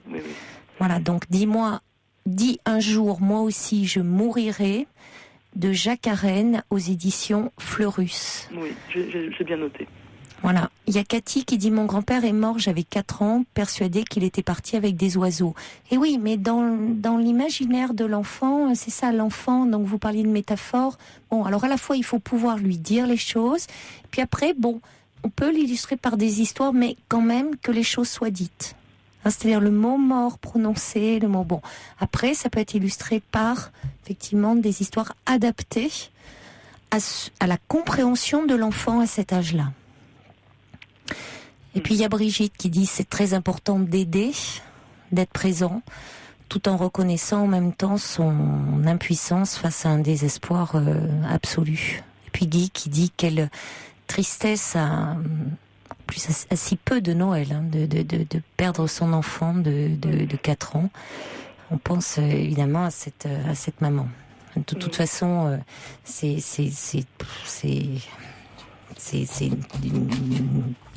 épouvantable. Mais c'est vrai que dans cette période-là, c'est en plus, oui, ça prêtait à fêter Noël et bon. Écoutez, je crois par rapport à vos 2 questions, voilà, j'espère avoir répondu. Mais effectivement, je pense que c'est important d'être présente sur du long terme. Oui, ne pas oublier le long terme. Oui. D'accord. Et puis il y a Will qui dit de toute façon il faut aussi faire confiance à l'équipe pédagogique au niveau de l'école, ils ne vont pas laisser les enfants sans leur expliquer. Oui, on peut penser, c'est un tel traumatisme pour tout le monde que ça va certainement être pris, l'enseignante, l'instituteur ou l'institutrice va en parler. Hein. Quand un enfant comme ça meurt au sein d'une classe, c'est évidemment ça va être abordé aussi. Hein, et peut-être à travers des lectures, les enfants vont poser des questions. Donc ça va être abordé.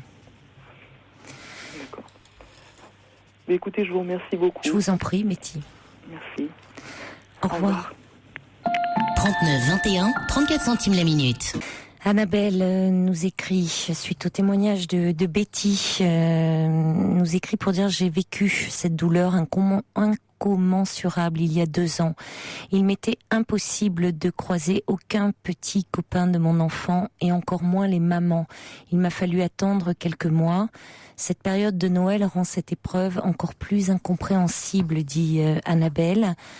Merci à Géraldine et Jacques qui nous parlent. Effectivement, je citais Catherine Dolto-Tolic, et elle a effectivement écrit un livre qui s'appelle Si on parlait de la mort, et c'est aux éditions Gallimard Jeunesse. Et Géraldine nous parle de Françoise Dolto qui, elle, a écrit un livre alors qui s'adresse aux plus grands et qui s'intitule Parler de la mort. Donc, pour les plus petits, c'est sa fille, Catherine Dolto-Tolic, Si on parlait de la mort, aux éditions Gallimard Jeunesse. Florence, parlant des livres, elle dit: c'est une aide pour entamer la discussion. Ensuite, je pense que les réponses simples et adaptées viendront argumenter vos explications. Et bien sûr, votre fils va parler de son petit copain, souvent. Mais il va vous falloir être rassurante et aussi simple dans les mots. Bon courage à vous. Jackie dit: la mort d'un enfant, plus que n'importe quel autre décès, est une tragédie, car l'enfant est logiquement promis à la vie. Quel drame pour une maman. Il est primordial de vous concerter avec d'autres parents et l'équipe enseignante pour distinguer sous quelle forme vous pourrez épauler cette maman. Soyez consciente qu'elle aura encore davantage besoin de vous dans quelques semaines, quelques mois, lorsque son deuil sera oublié, entre guillemets, dit Jackie, par son entourage, qui aura classé cet événement au rang de l'histoire, alors qu'elle sera encore terrassée par ce drame. Et puis Grégory dit: quelle tragédie de voir un enfant s'envoler si jeune, c'est terriblement injuste. La plus grande pudeur s'impose envers cette maman, et j'espère surtout qu'elle est actuellement très bien entourée. Chris, qui signe une maman orpheline, qui dit: être avec la présence et l'écoute attentive aujourd'hui et demain, être cette oreille, cet autre qui prend la douleur et le temps qu'il faut surtout. Et puis il y a Marion aussi qui dit: en plus des enseignants qui pourront parler aux enfants, l'aide du psychologue scolaire pourra être utile. On va accueillir maintenant Dominique. Bonsoir Dominique. Bonsoir Caroline. Bonsoir. Je voulais vous remercier profondément d'avoir pris mon appel. C'est un honneur pour moi parce que je vous admire beaucoup, je vous écoute depuis pas mal de temps, avec votre voix posée, rassurante déjà. Je veux dire, on a envie de se confier, c'est important. Merci. Et puis moi, l'avantage de votre émission, Caroline, c'est qu'on n'est pas pollué par la pub, parce que chaque fois que j'allume un repas, je tombe tout le temps sur la pub. Ah oui, mais ça, c'est aussi, il n'y aurait pas de repas s'il n'y avait pas la publicité, puisque c'est aussi, c'est ce qui nous fait vivre. Hein. Nous n'avons pas de subvention de l'État, donc c'est une radio privée. Donc je comprends que ça soit un peu difficile, mais alors c'est vrai que la nuit, oui, les annonceurs ne sont pas là, ou très peu. Ouais. Sauf que certaines publicités, Caroline, moi je les trouve quand même mal placées. Bon. Ah, mais oui, mais si vous voulez, c'est mal placé, mais dans les... le contenu, il y a certains contenus que je trouve regrettables. Il y avait une dame qui disait une publicité pour une voiture. Mon mari, tous les matins, à 2h, il veut prendre son pied, tout ça. Bon, moi, j'ai des ados qui me disent, des gens qui me disent, ça veut dire quoi, prendre son pied, c'est quoi cette histoire? Ou alors une publicité sur un monsieur qui parle à son épouse pour avoir des tickets de réduction, et puis il a vraiment l'air d'un imbécile par rapport à son épouse. C'est vraiment l'homme qui sait rien, qui mélange tout, enfin bref. Il y a une façon... les annonceurs veulent faire... Non, c'est pas les annonceurs, ça, c'est les créatifs, je sais plus comment on les appelle, veulent faire de l'humour, et parfois ça tombe à côté, alors ça vous plaît pas? Je trouve. Alors, Je sais que vous avez des questions difficiles à traiter, c'est quelquefois même pas facile à entendre et il y a beaucoup de gens en souffrance. Alors, mon souci, il est certainement moins grave, il n'est pas dramatique en tout cas. Je me considère comme quelqu'un de normal, autant qu'on puisse le dire, hein, autant qu'on puisse définir la normalité, bien sûr. En tous les cas, j'ai 60 ans, je suis né sous une bonne étoile. Jusque maintenant, j'ai eu 2 filles qui sont autonomes, qui sont en pleine santé et j'espère heureuses. J'ai vécu il y a 2 ans un divorce qui était tout à fait salutaire pour tous les deux. Ça s'est très bien passé et depuis je vis seul. Je suis quelqu'un de très empathique depuis toujours. Quelqu'un de bon et de gentil. Bon, est-ce une qualité est-ce vraiment une qualité? Je sais pas trop. Mais mon souci, c'est un petit peu la raison de mon appel, Caroline, parce que ça me donne un mal de vivre quand même. C'est-à-dire que j'ai une attirance, quelque chose d'assez irrépressible de regarder les femmes. Donc il y a un regard assez fixe, assez voilà. Et puis je me dis tout le temps, j'aimerais savoir ce qu'il y a derrière ce visage, derrière ce masque, quelle est sa vie, quels sont ses... Bon, est-ce que c'est quelqu'un d'heureux, est-ce qu'elle a des problèmes, tout ça. Enfin, j'ai envie de connaître la personne, puis forcément envie de lui plaire, peut-être pour communiquer. Enfin bref. Alors, ça n'arrive jamais dans mon milieu, dans mon contexte professionnel. Hein. Je suis médecin. Et dans le milieu professionnel, je suis, on va dire, entre guillemets, blindé. Je suis dans ma réflexion médicale. Curieusement, chaque fois je suis un peu étonné, mais j'ai pas... Alors que c'est une profession qu'on peut dire favorisante, je sais pas, enfin si on peut dire comme ça, puisque on est quand même dans une relation très proche de confiance et presque d'intimité, mais j'ai pas du tout cette... j'ai une force, quoi. J'ai une sûreté, j'ai une assurance. Par contre, ça arrive dans des endroits où il y a du monde, ça arrive dans le train, ça arrive souvent dans un grand magasin, au spectacle. Mais qu'est-ce qui arrive au juste? Alors, en fait, si vous voulez, le problème, c'est que je suis avec une amie et je crois qu'on a tous les deux des sentiments partagés. C'est clair, c'est même évident, c'est même important. Et vous voyez, quand je suis avec elle, dans un grand magasin, quand on va au spectacle ou dans n'importe quel rassemblement, je suis avec elle et j'ai cette propension à remarquer quelqu'un, comme si je recherchais quelqu'un, et puis ensuite à la fixer, à la regarder, alors que mon ami est à côté de moi. Je comprends pas, parce que...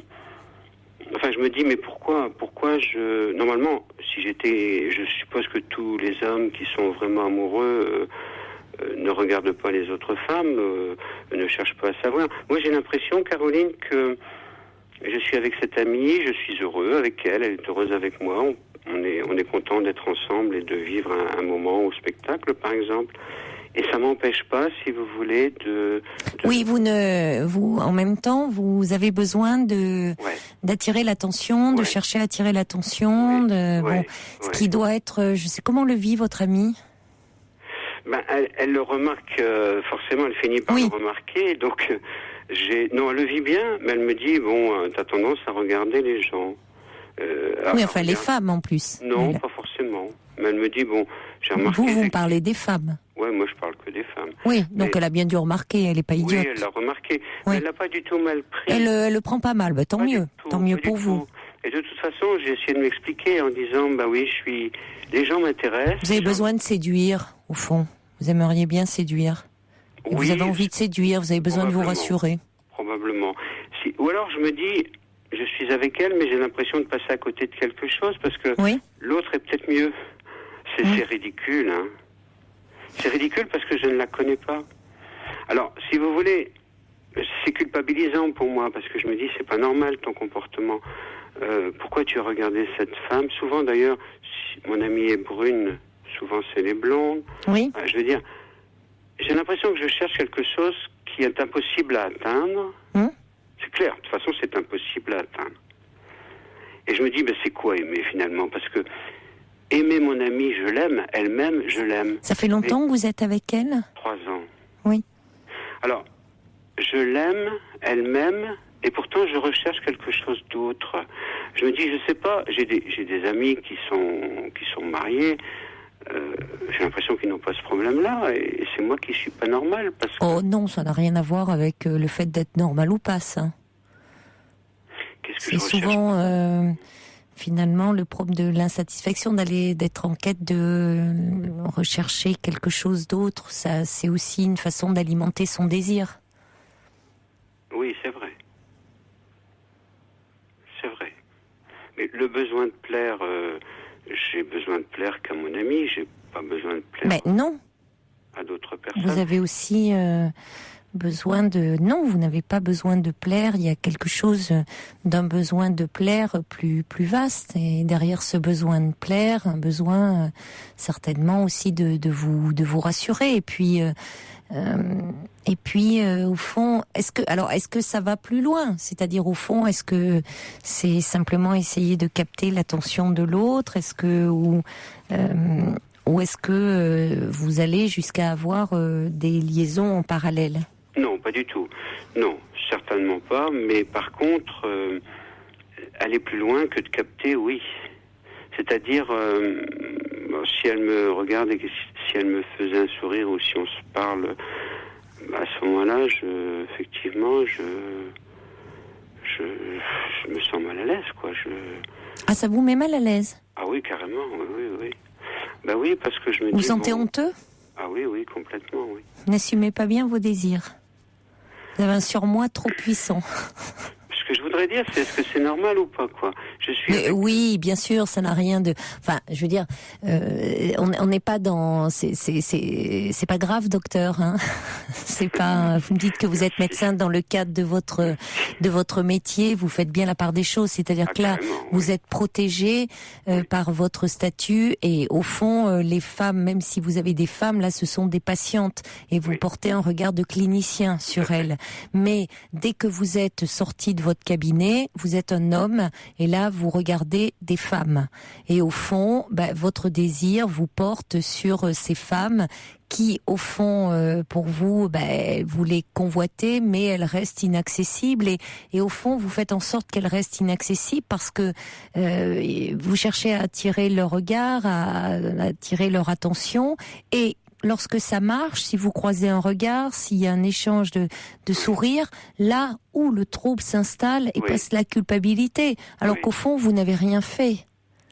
Il y a pas, on est très loin même d'un éventuel passage à l'acte. Non, tout est dans votre tête, dans votre imaginaire, dans vos fantasmes. Donc il y a un surmoi, c'est tyrannique. Bon, écoutez, c'est entre vous et vous. Ce qui est gênant, Caroline, quand même, c'est que j'en arrive à me dire peut-être que l'amie avec qui je suis, c'est pas la bonne Mais je ne crois pas qu'il s'agit de cela. Mais j'espère. Je ne crois pas qu'il s'agisse de cela. Simplement, bon, actuellement, vous dites votre amie est brune.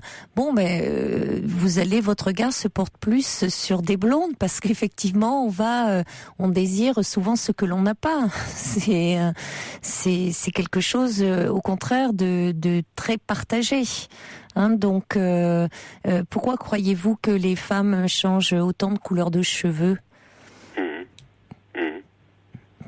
Pour elles aussi, mais aussi parfois pour l'homme avec qui elles sont. Oui, comme ça, au fond, les hommes peuvent avoir l'impression qu'ils sont à la fois avec la même femme, mais aussi avec une autre. C'est parce qu'on entend souvent dire, certains hommes sont dragueurs. C'est vrai, je trouve ça épouvantable. J'aime pas trop parce que, personnellement, c'est quelque chose qui me gêne un petit peu, mais quelquefois je me dis, je suis peut-être comme eux, je suis peut-être dragueur, c'est-à-dire, mais c'est pas l'attirance physique qui me, c'est qu'est-ce qu'il y a derrière ce regard et peut-être que cette femme elle est vachement bien, quoi, c'est ça, c'est vraiment je sais pas, c'est comme. Alors, je vais vous lire un message du subversif qui tombe à point nommé, qui dit: le rêve porte en lui tous les possibles, vos possibles cheminent avec vous, vous les contemplez. Mais n'y goûtez pas. Il ajoute plus familièrement, allez, continuez mon vieux. Et puis l'imparfait du subjonctif, lui dit, il arrive souvent d'être envoûté par l'inaccessible, mais on peut se brûler les ailes tel Icare. Bah, vous ne vous brûlez pas, vous n'y touchez pas. Et puis Sergio, qui, alors là aussi, c'est vraiment merveilleux, c'est tout à fait ça. Il dit, je veux dédier ce poème à toutes les femmes qu'on aime, les passantes, la merveilleuse chanson de Brassens. Oui, vous illustrez cela. Donc quand vous dites, est-ce que c'est normal, mais il faut écouter la chanson de Brassens. Alors là, il est dans le vif du sujet, Oui, Sergio. tout à fait. Je la connais, Caroline, cette chanson. Même les femmes disent ça. First Lisa dit, mais ça me semble tout à fait normal. Brigitte qui dit, ne veut-on pas tous plus ou moins le beurre et l'argent du beurre dans un domaine ou dans un autre. Oui, ici, votre femme et les autres. Je vous comprends. Prune dit, Don Juan n'était jamais satisfait. Oui, mais attendez, stop, parce que elle le fait pas. Pardon ? L'autre, enfin, excusez-moi, mais stop, parce que ma copine, elle ne le fait pas, ça. Enfin, j'ai jamais vu regarder les hommes avec intérêt, avec persistance, avec... Mais écoutez, je vous propose qu'on accueille une femme qui, elle aussi, finalement, est un peu votre double féminin. Bonsoir Sophie. Bonsoir à tous les deux. Bonsoir. Bonsoir Sophie. Alors Sophie, comme ça, on regarde les hommes, on aime les séduire. On aime les séduire, ouais, j'aime les charmer. Je suis avec quelqu'un depuis 6 ans et tout va bien. C'est ce que je tente de me dire en fait dans ma tête parce que je culpabilise énormément quand je ressens cette sensation. Ouais. Que j'ai exactement la même sensation. Pourtant, on n'a pas du tout le même âge. J'ai 29 ans et je me pose les mêmes questions. C'est marrant parce que je suis dans ma voiture, j'écoute et c'est exactement ça. Par contre, je ne me l'explique pas. Je me dis que oui, c'est ce besoin de charmer. Je me dis exactement la même chose, c'est-à-dire est-ce que je suis avec la bonne personne finalement ? Qu'est-ce que je recherche ? Est-ce que j'ai toujours pas trouvé ce que je voulais ? Je me remets en question énormément. Ouais. Et mais pourtant, je sais que, j'espère connaître mes limites. Après, je ne sais pas. C'est toujours dans le regard, effectivement, à chercher. Je fantasme peut-être énormément, je sais pas. Je suis d'accord avec Sophie. Mais écoutez, c'est ce que Cassandre dit. C'est aussi c'est ça le fantasme. C'est ce que dit Florence aussi, qui nous envoie un courriel en disant vous aimez fantasmer. Oui, il ne faut pas que ça nous rende aussi. Il ne faut pas que ça nous perturbe trop. Du coup, on se pose énormément de questions sur l'autre. Et ça, moi personnellement. Oui, mais c'est dommage que ça vous culpabilise, quoi. Que ça vous fasse. Voyez, on parle de fantasme, je vous parle de fesses. Allez, que ça vous fasse fantasmer, parce que non, que ça vous fasse douter. Je vais y arriver. Parce que franchement, culpabiliser sur que ça vous fasse douter sur votre relation de couple. Mais parce que c'est pas parce que vous regardez, vous ne passez pas à l'acte. Oui, mais Caroline, ça va vite, quoi, ce genre de choses. Je sais pas, moi, si effectivement, comme a dit l'auditeur, pardon, j'ai oublié votre prénom. Dominique. Dominique, oui, comme vous l'avez dit, si l'autre personne me regarde, si on se met à se parler, je ne sais pas, parce que des fois, c'est pas forcément en présence de mon chéri, au contraire, des fois, c'est même seul. Je suis dans un milieu artistique, donc je rencontre forcément beaucoup d'hommes, et il y a ce côté charmeur, toujours ce côté... du coup, on ne sait pas où ça peut aller. Oui, tout à fait. Comme Sophie, moi, j'ai peur qu'effectivement, quelquefois, ça puisse aller plus loin. Oui, mais en même temps, regardez, quand une femme vous fait un sourire, se montre un peu avenante, aussitôt, la culpabilité s'enclenche et vous êtes très mal. Donc, vous faites pas en sorte que ça aille plus loin. On se préserve, on fait un effort pour se préserver, en fait. On se dit, oh là là, on est allé trop loin, on recule, et puis on Mais relève. oui, mais parce que vous avez finalement, vous avez un système de défense. Là où vous, au fond, vous avez un bon système. Vous laissez pas aller à vos pulsions. C'est quelque chose de très fantasmé. C'est ce que dit d'ailleurs Grégory qui envoie un mail. Vous faites bien le distinguo entre le professionnel et la sphère privée. C'est déjà le signe d'un self-control. Grégory qui ajoute, je trouve pas ça perturbant de regarder d'autres femmes vivre et apprécier les belles choses est surtout très normal. Et puis Géraldine qui dit, est-ce si grave d'éprouver du désir, du plaisir à regarder d'autres femmes? Est-ce que c'est pas un signe de bonne santé à 60 ans? Aimer une personne ne signifie pas que toute attirance pour d'autres personnes s'éteint. Éprouver du désir n'a pas forcément pour conséquence un passage à l'acte. Non. Mais d'accord, on est d'accord là-dessus, mais comme Sophie, je suis d'accord, c'est que après on s'interroge, on se dit, mais est-ce que je rate pas quelque chose? Est-ce que voilà, est-ce que je suis pas à côté, quoi? Donc on pourrait à l'extrême remettre en cause nos sentiments. Pourtant, c'est là que je vous disais, Caroline, mais c'est quoi aimer? Parce que moi je me disais, ça c'est un autre débat là. Vous êtes dur de me poser cette question-là, minuit 54, Caroline, Dominique. Aimer, moi je me disais naïvement, depuis toute enfance, c'est comme mes parents, c'est vraiment se consacrer à l'autre exclusivement, lui donner tout, n'avoir que cette personne dans la tête, dans le cœur et partout. Oui, mais c'est là où vous faites fausse route, je pense. Vous venez de dire un truc intéressant, c'est comme vos parents. Ah oui. Ah ouais, c'est un modèle pour moi. Bah oui, fonder une famille, des parents qui s'aiment et qui vivent encore et qui s'aiment. Mais voilà. Et papa mais attendez, on peut s'aimer, et en même temps, vous pouvez. Ça ne veut pas dire que tout désir s'éteint par ailleurs. En allant plus loin, en poussant, je vais me faire l'avocat du diable. Il y a des gens qui s'aiment véritablement et qui ne sont pas fidèles sur le plan de la sexualité. Oui. Pour autant, ils s'aiment. Oui. Mais qui trouvent que, parce qu'ils partagent leur vie depuis 20 ans, 30 ans, et qui disent que ils savent, ce n'est pas tenable.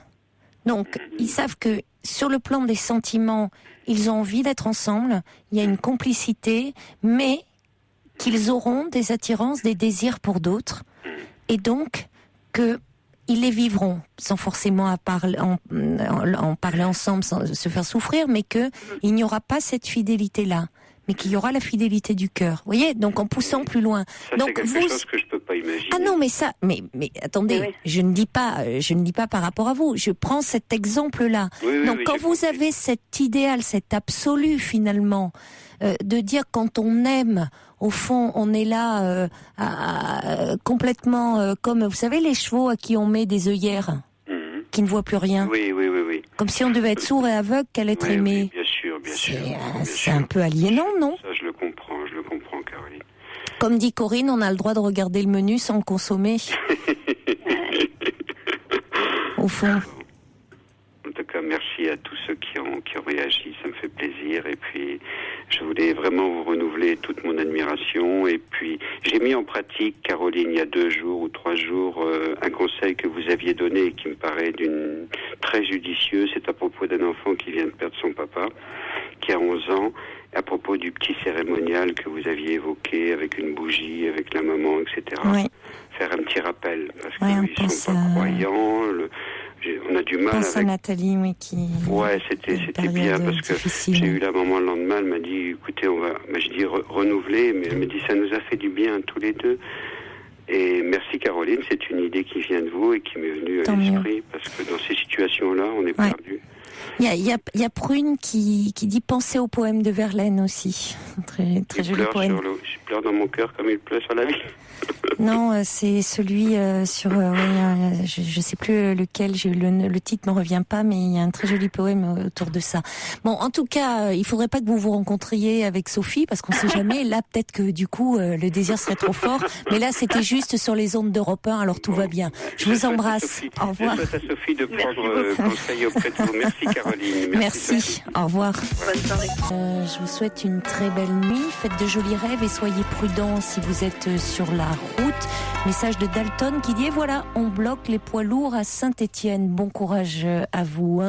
Il est 1h, vous écoutez Europe 1, place aux informations.